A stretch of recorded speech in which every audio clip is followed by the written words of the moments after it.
21টি ক্লাবকে শারদ সম্মান প্রদান করবে পৌর নিগম। প্রত্যেকবারের ন্যায় এবছরও আগরতলা পৌর নিগমের পক্ষ থেকে শারদ সম্মান প্রদান করা হবে। পৌর নিগম এলাকার ক্লাবগুলির মধ্য থেকে 21টি বাছাই করা ক্লাবকে শারদ সম্মান প্রদান করা হবে।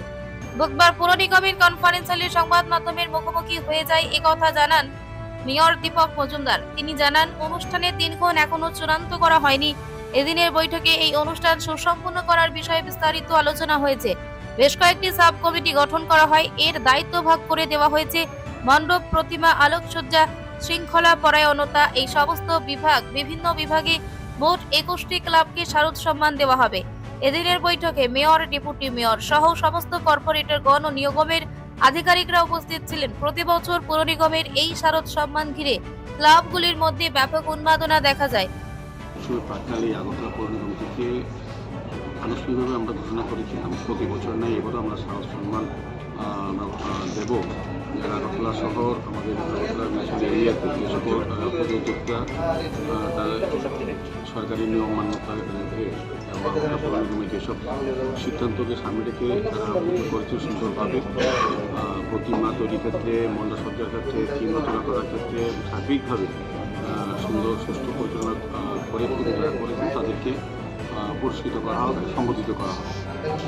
সে বিষয়ে শারদ সম্মান উদ্দেশ্যে আমরা আজকে আলোচনা সভা, আমাদের ডেপুটি মেয়র সহ আমাদের এমএসি মেম্বাররা, আমাদের জোনাল চেয়ারম্যানগণ এবং যাদের কমিটির সঙ্গে যুক্ত আছেন, কর্পোরেটরগণ, আমাদের দায়িত্ব কমিশনার আছেন, মেকাজিন সহ আইএস এবং অন্যান্য deputy commissioner, district commissioner, zonal আধিকারিকরা সবাই উপস্থিত আছেন।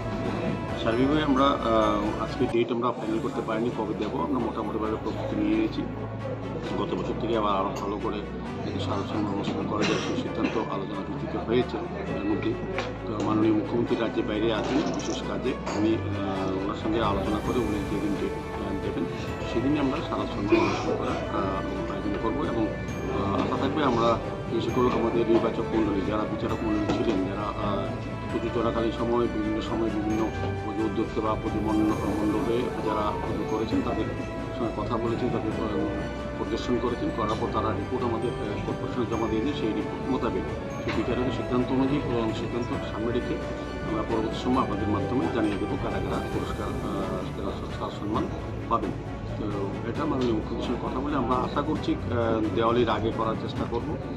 18 তারিখের মধ্যে করার একটা আমাদের পরিকল্পনা আছে। যদি সম্ভব না হয় আমরা 23 বা 24 তারিখ করার সিদ্ধান্ত নিয়ে নেব। কতটি আমরা পুরস্কার সাধারণত 21টা পুরস্কার। একটা হচ্ছে প্রথম 4টা জোনালে আমাদের আগরতলা মিউনিসিপ্যালিটির কাজ চলে। এই 4টা জোনালে যারা প্রতিমা তৈরির ক্ষেত্রে, মণ্ডপ তৈরির ক্ষেত্রে, আলোকসজ্জা এবং থিম রচনার ক্ষেত্রে যারা সেরা হবে তাদেরকে সুদৃশ্য কাপ দেওয়া হবে এবং 25,000 টাকা করে নগদত্ব দেওয়া হবে। এটা হচ্ছে 4টা জোনালে 4টা করে, এরকম 16টা।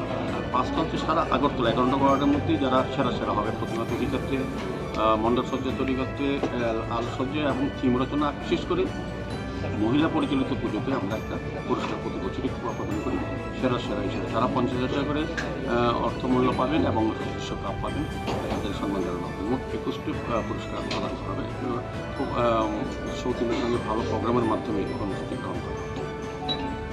Bureau report, frontline Tripura.